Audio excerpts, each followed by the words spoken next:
Hello students, आज 22 जनवरी 2019 है और आज का मोस्ट इंपॉर्टेंट करंट अफेयर लेकर आया हूँ। जो लोग पहली बार हमारे चैनल पे आ रहे हैं, डेली सबसे पहले करंट अफेयर देखने के लिए हमारे चैनल को सब्सक्राइब कर लीजिए और इस तरह के बेल आइकन को प्रेस कर दीजिएगा ताकि जो भी वीडियो अपलोड करूँगा उसका नोटिफिकेशन आपको मिल जाएगा। आज के करंट अफेयर का PDF नीचे डिस्क्रिप्शन से आप डाउनलोड कर सकते हैं। आप डेली करंट अफेयर का PDF हमारे टेलीग्राम से भी डाउनलोड कर सकते हैं। टेलीग्राम का एप्लीकेशन डाउनलोड करने के बाद ओनली जीके ट्यूटर सर्च करके ज्वाइन जरूर करिए और वीडियो देखने के बाद पसंद आएगा तो लाइक और शेयर कर देना। अब चलिए स्टार्ट करते हैं। पहला क्वेश्चन है, 20 जनवरी को सिंगापुर में आयोजित महिला एकल वर्ग में ITF टूर्नामेंट 2019 का खिताब किसने जीता?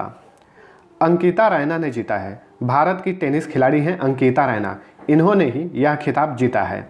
नीदरलैंड की आरांतजा रस को हराकर उन्होंने यह खिताब जीता है। इसी के साथ अंकिता रैना का इस वर्ष का यह पहला खिताब है तथा कैरियर का 8वां खिताब है। $25,000 का यह खिताबी टूर्नामेंट था। अंकिता रैना किस राज्य की हैं? गुजरात की रहने वाली हैं। अब इस क्वेश्चन से हम लोग दो चीज़ों के बारे में जानेंगे, एक तो सिंगापुर कंट्री के बारे में और अंतर्राष्ट्रीय टेनिस संघ के बारे में। ठीक है, ITF शॉर्ट फॉर्म में इसको बोलते हैं। ITF का फुल फॉर्म होता है इंटरनेशनल टेनिस फेडरेशन। स्थापना 1913 में की गई थी। हेडक्वार्टर लंदन में है और प्रेजेंट टाइम में अध्यक्ष हैं इसके डेविड हैगर्टी। अब हम जानेंगे सिंगापुर के बारे में। चलिए सबसे पहले सिंगापुर का मैप देख लेते हैं। सिंगापुर जो है बहुत छोटा कंट्री है, मलेशिया और सिंगापुर के पास में ही स्थित है। आप यहाँ पे देख सकते हैं, यहीं पे है सिंगापुर। बहुत छोटा कंट्री है ये और इसकी राजधानी है सिंगापुर सिटी। राष्ट्रपति है हलीमा याकूब, प्रधानमंत्री ली सिएन लुंग। मुद्रा चलती है सिंगापुरी डॉलर। अगला क्वेश्चन है, ओडिशा की सरकार ने मधु बाबू पेंशन योजना के तहत पेंशन को 300 रुपये से बढ़ाकर कितना कर दिया है? 300 से बढ़ाकर 500 रुपये कर दिया है। Option B right answer. तथा 80 वर्ष से अधिक आयु के व्यक्तियों का पेंशन जो है 500 से बढ़ाकर 700 रुपये प्रति माह कर दिया है। ठीक है, तो मधु बाबू पेंशन योजना जो है ओडिशा सरकार द्वारा चलाया जाता है, ये आपको ध्यान में रखना है। अब योजना का बात चल गया है तो ओडिशा सरकार ने हाल ही में कुछ नई योजनाएं शुरू की है, उसके बारे में भी जान लेते हैं। हालांकि मैं बता चुका हूँ, रिपीट कर दे रहा हूँ। सुनेत्र योजना शुरू की है ओडिशा की सरकार ने, जिसमें ओडिशा के नागरिकों को फ्री में आँख का इलाज किया जाएगा। मो बस सेवा शुरू की है ओडिशा की ही सरकार ने। वो जो बस है उसके अंतर्गत बहुत ही अच्छा सुरक्षा व्यवस्था की गई है, CCTV कैमरे भी लगे हुए हैं। अमा घरे LED योजना भी शुरू की है ओडिशा की सरकार ने। इसके अंतर्गत प्रत्येक परिवार को 4 LED बल्ब दिया जाएगा। तो ये थी कुछ ओडिशा सरकार की नई योजनाएं। चलिए ओडिशा का बात चल गया, इसके बारे में भी जानेंगे।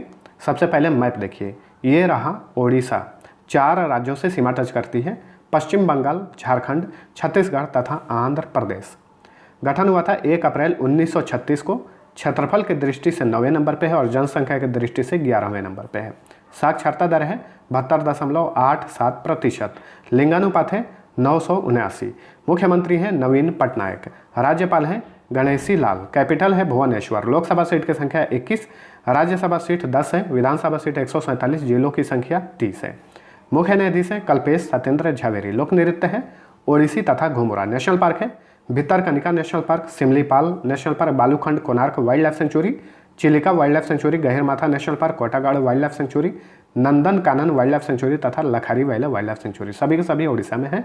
बांध के बारे में बात करें तो यानी डैम, हीराकुंड डैम महानदी पर है, मंदिरा डैम संघ नदी पर है, रेंगाली डैम ब्राह्मणी नदी पर है।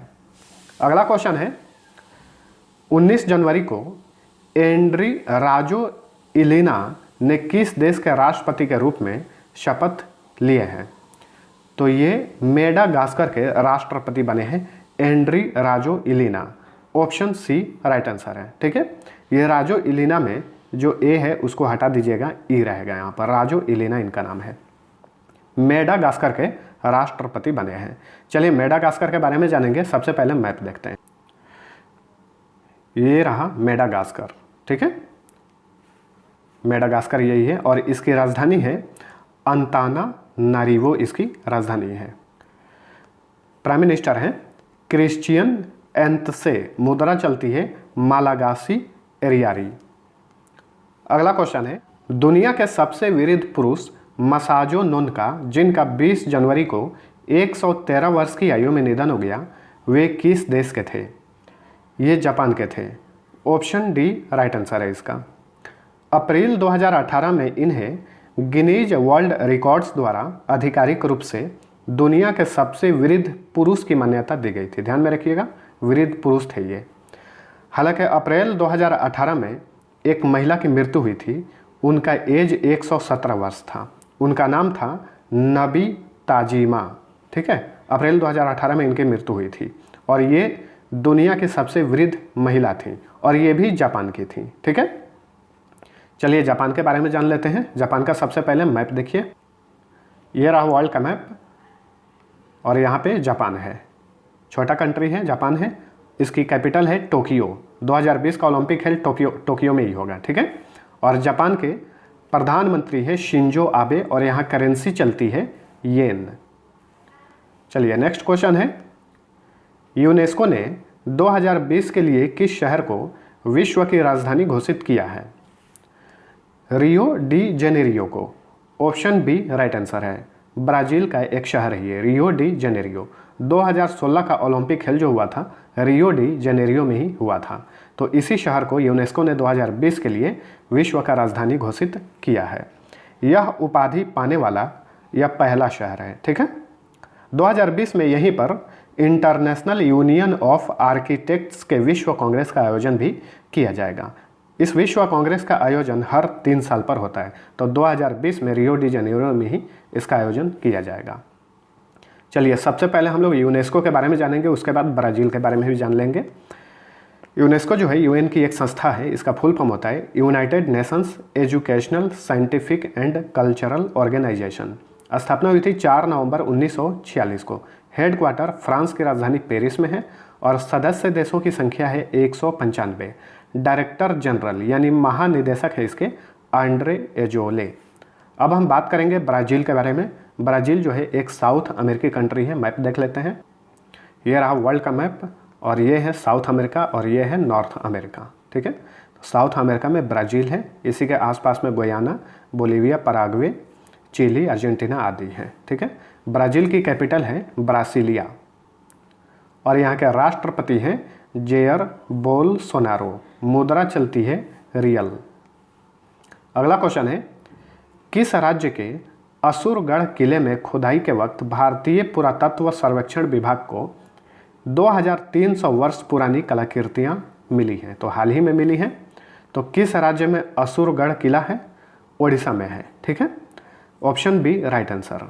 अब यहाँ पे एक चीज़ ध्यान में रखिएगा, एक है असीरगढ़ किला, तो असीरगढ़ किला मध्य प्रदेश में है और असुरगढ़ किला ये उड़ीसा में है, तो इसे डिफरेंट है, ध्यान में रखिएगा, कंफ्यूज नहीं होना है। उड़ीसा के किस जिला में है? कालाहांडी जिले में है असुरगढ़ किला। इसी किले में खुदाई के दौरान 2300 वर्ष पुरानी कुछ कलाकृतियाँ मिली हैं और ये कौन कौन सी कलाकृतियाँ मिली हैं ये आप ध्यान में रखिएगा, नोट कर लीजिए इसे। कांच की चूड़ी के टुकड़े, गोले, मूसल, लोहे के उपकरण जैसा एक छोटा पहिया, अंगूठी और तीर प्राप्त हुए हैं। ठीक है, इस किले से। अब हम यहाँ पे भारतीय पुरातत्व सर्वेक्षण विभाग के बारे में जानेंगे। इसे इंग्लिश में आर्कियोलॉजिकल सर्वे ऑफ इंडिया बोलते हैं और इसके संस्थापक कौन थे? एलेक्जेंडर कनिंघम थे और इसकी स्थापना इन्होंने 1861 में की थी। हेडक्वार्टर नई दिल्ली में है और प्रेजेंट टाइम में आर्कियोलॉजिकल सर्वे ऑफ इंडिया के महानिदेशक हैं उषा शर्मा। नेक्स्ट क्वेश्चन है, होम्योपैथिक चिकित्सा पर दूसरी विश्व एकीकृत चिकित्सा संगोष्ठी 2019 का आयोजन कहाँ किया जाएगा? इसका आयोजन किया जाएगा गोवा में। ऑप्शन सी राइट आंसर है इसका। 23 जनवरी से लेकर 25 जनवरी तक इसका आयोजन किया जाएगा। 23 जनवरी को आयुष मंत्रालय के राज्य मंत्री श्रीपद येसो नाइक इसका उद्घाटन करेंगे और इस संगोष्ठी में France, Germany, south Africa, United Arab अमीरात, स्विट्जरलैंड, रूस, स्पेन तथा थाईलैंड जैसे कंट्री भी भाग ले रहे हैं। गोवा आंसर है। गोवा के बारे में भी जानेंगे। सबसे पहले मैप देखिए, ये रहा गोवा। 2 राज्यों से इसकी सीमा टच करती है, कर्नाटक तथा महाराष्ट्र। गठन हुआ था 30 मई 1987 को। क्षेत्रफल की दृष्टि से राज्यों में सबसे छोटा राज्य है, ठीक है, और जनसंख्या की दृष्टि से 26वें नंबर पे है। साक्षरता दर है यहाँ की 88.70%। लिंगानुपात है 973। कैपिटल है पणजी। सीएम है मनोहर पर्रिकर। राज्यपाल है मृदुला सिन्हा। लोकसभा सीट की संख्या 2, राज्यसभा सीट की संख्या 1, विधानसभा सीट की संख्या 40 और गोवा में जिलों की संख्या सिर्फ 2 है। मुख्य न्यायाधीश है नरेश हरिश्चंद्र पाटिल। मुंबई उच्च न्यायालय के अंतर्गत आता है गोवा, ठीक है। लोक नृत्य है देखनी, ढालो, फुगदी, मंडो तथा लैंप डांस। नेशनल पार्क है भगवान महावीर नेशनल पार्क, जिसे मोल्लेम नेशनल पार्क के नाम से भी जाना जाता है। Bondla wildlife sanctuary, Chorao wildlife sanctuary, इसे doctor Salim Ali wildlife sanctuary के नाम से भी जाना जाता है। एक doctor Salim Ali national park है, वो जम्मू कश्मीर में है, तथा नेत्रावली वाइल्ड लाइफ सेंचुरी, सभी के सभी गोवा में है। अगला क्वेश्चन है, निम्न में से किसे वुमेन्स वॉइस अवार्ड 2019 से सम्मानित किया गया है? रंजनी मुरली को सम्मानित किया गया है। ऑप्शन डी राइट आंसर है इसका। ये भारतीय अमेरिकी कवि हैं। 20 जनवरी को कोलकाता लिटरेरी फेस्टिवल में इन्हें इस पुरस्कार से सम्मानित किया गया। इनकी एक कविताओं का जो संग्रह है, किताब है ब्लाइंड स्क्रीन, इसका नाम है, 2017 में लॉन्च हुआ था। इसी पुस्तक के लिए इन्हें इस अवार्ड से सम्मानित किया गया है। चलिए अगला क्वेश्चन है, निम्न में से किस भारतीय को संयुक्त अरब अमीरात द्वारा शेख सऊद अंतर्राष्ट्रीय पुरस्कार 2019 के लिए चुना गया है? CNR राव को चुना गया है। ऑप्शन ए राइट आंसर है, ठीक है। यूनाइटेड अरब अमीरात की सरकार 25 फरवरी को इस पुरस्कार से इन्हें सम्मानित करेगी। CNR राव जो हैं भारत के वैज्ञानिक हैं और 2014 में इन्हें भारत रत्न भी दिया जा चुका है, ध्यान में रखिएगा। शेख सऊद अंतर्राष्ट्रीय पुरस्कार के तहत मेडल के साथ साथ इन्हें $1 लाख की राशि भी पुरस्कार के तहत दी जाएगी। CNR राव का पूरा नाम क्या है? इनका पूरा नाम है चिंतामणि नागेशा रामचंद्र राव और ये कर्नाटक के रहने वाले हैं। अब हम यूनाइटेड अरब अमीरात के बारे में भी जान लेते हैं। सबसे पहले मैप देखते हैं। ये रहा वर्ल्ड का मैप। सऊदी अरब और ओमान के पास में स्थित है यूनाइटेड अरब अमीरात। आप यहाँ पे देख सकते हैं, बहुत ही छोटा है और इसकी राजधानी है अबू धाबी। प्रेसिडेंट हैं खलीफा बिन जायद अल नहयान। प्राइम मिनिस्टर हैं मोहम्मद बिन राशिद अल मखदूम। मुद्रा चलती है दिरहम। अगला क्वेश्चन है, 19 जनवरी को अतीन बंदोपाध्याय का 84 वर्ष की आयु में निधन हो गया। वे क्या थे? ये लेखक थे, बंगाली लेखक थे ये। ऑप्शन बी राइट आंसर है इसका। और इनके द्वारा कुछ लिखी गई प्रमुख उपन्यास है, नीचे लिखा हूँ, आप देख सकते हैं, ध्यान में रखिएगा। नीलकंठ पखिर खोंजे, अलौकिक जलजान, नील तिमी, दुई भारत बरसो तथा एकती जलेर रेखा, ठीक है। इनके द्वारा लिखी गई ये प्रसिद्ध उपन्यास है। दुई भारत वर्षों के लिए इन्हें 1998 में बंकिम पुरस्कार से सम्मानित किया जा चुका है। 2001 में इन्हें साहित्य अकादमी पुरस्कार भी मिल चुका है। तो ये बंगाली लेखक हैं, ध्यान में रखिए। तो ये था हमारा आज का करंट अफेयर। PDF नीचे डिस्क्रिप्शन से डाउनलोड करिए और वीडियो पसंद आए तो लाइक और शेयर जरूर करना। चलिए कल के क्वेश्चन का आंसर बता देता हूँ। पहला क्वेश्चन था, स्टीफन लोफवेन किस देश के लगातार दूसरी बार प्रधानमंत्री चुने गए हैं? स्वीडन के प्रधानमंत्री चुने गए हैं। सभी लोगों ने आंसर सही दिया था। दूसरा क्वेश्चन था, भारत में सर्वाधिक चावल का उत्पादन किस राज्य में होता है? इस क्वेश्चन पे कुछ लोगों ने मिस्टेक किया था। सही उत्तर है पश्चिम बंगाल में सबसे अधिक चावल का उत्पादन होता है भारत में। कुछ लोगों ने उत्तर प्रदेश किया था, तो उत्तर प्रदेश नहीं होगा, पश्चिम बंगाल इस क्वेश्चन का सही उत्तर है। अब चलिए आज का क्वेश्चन करता हूँ। पहला है, हाल ही में किस देश के वैज्ञानिकों ने चंद्रमा पर कपास का बीज अंकुरित करने में सफलता हासिल की है? दूसरा क्वेश्चन है, किस राज्य में दलहन का उत्पादन सबसे अधिक होता है? दोनों का आंसर कमेंट कर दीजिए। और जो लोग नए हैं, डेली, वीकली और मंथली करंट अफेयर देखना चाहते हैं तो हमारे चैनल को सब्सक्राइब कर लीजिए। आप डेली PDF हमारे टेलीग्राम से भी डाउनलोड कर सकते हैं।